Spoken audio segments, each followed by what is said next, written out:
माननीय मुख्यमंत्री महोदय ने 15 अगस्त के संबोधन में राज्य में उद्योगों को बढ़ावा देने के लिए महत्वपूर्ण घोषणाएं की थी।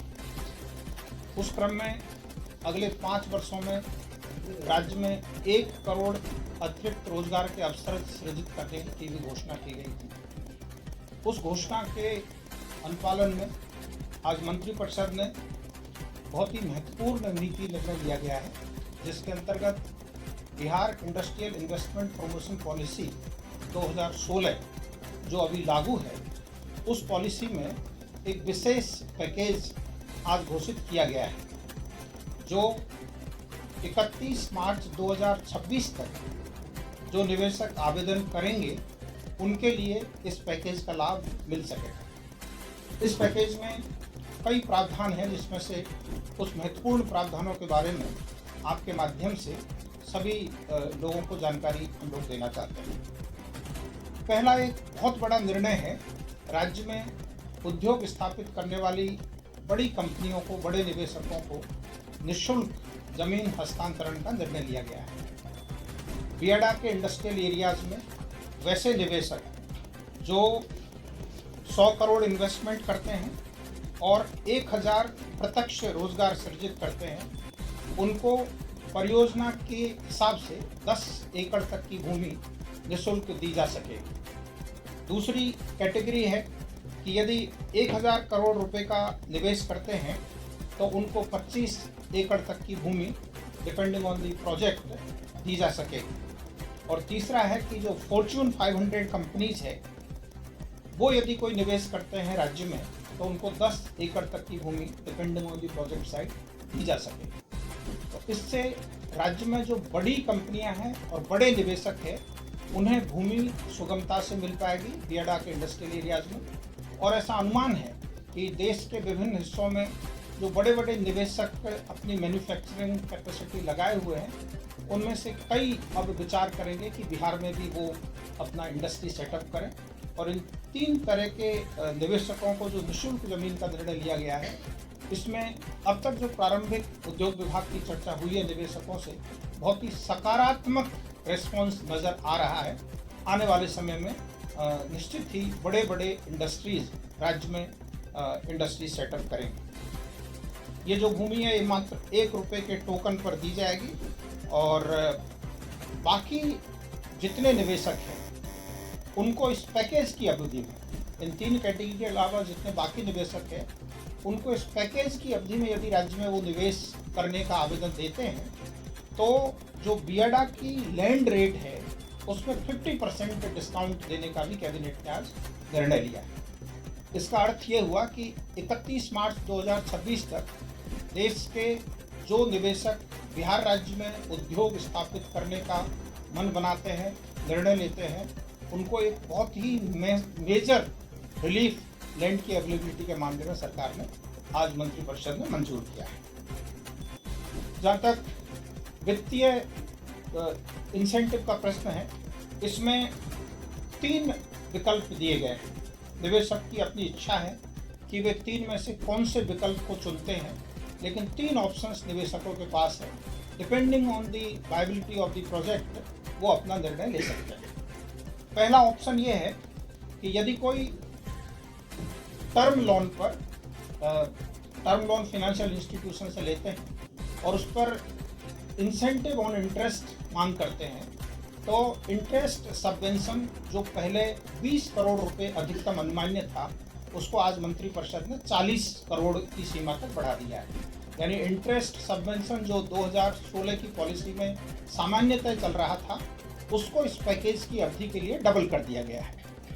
और इसमें साथ ही साथ 100% तक SGST रीइंबर्समेंट भी अलाउ किया गया है।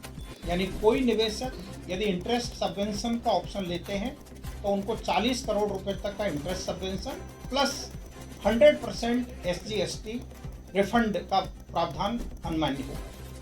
दूसरा ऑप्शन ऐसा है कि जो मात्र SGST का रीइंबर्समेंट चाहते हैं, जो इंटरेस्ट सबवेंशन नहीं लेना चाहते हैं, उनको नेट SGST रीइंबर्समेंट जो हो सकता है उसका 300% तक, अप्रूव्ड प्रोजेक्ट कॉस्ट के 300% तक 14 साल तक ST का रिइंबर्समेंट किया जा सकेगा। यानी जो लोग टैक्स में मेजर रिलीफ लेना चाहते हैं उनके लिए ये ऑप्शन नंबर 2 है।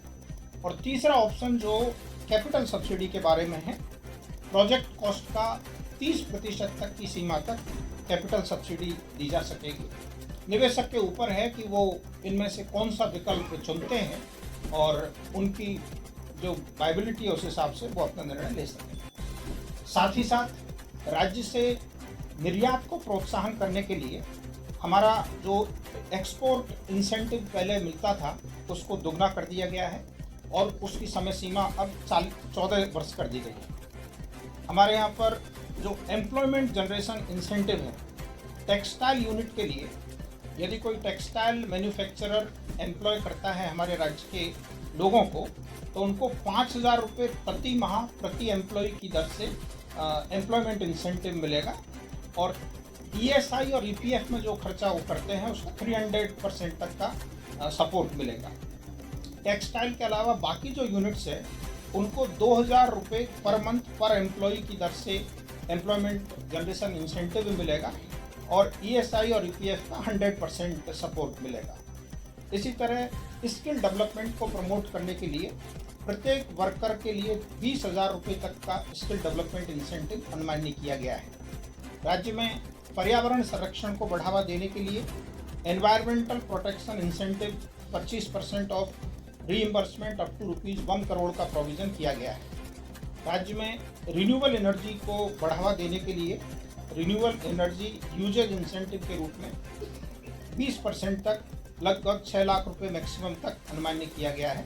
साथ ही साथ कॉमन फैसिलिटी सेंटर डेवलपमेंट के लिए इंसेंटिव एवं पेटेंट रजिस्ट्रेशन, क्वालिटी सर्टिफिकेशन आदि के लिए भी सपोर्ट का प्रोविज़न किया गया है।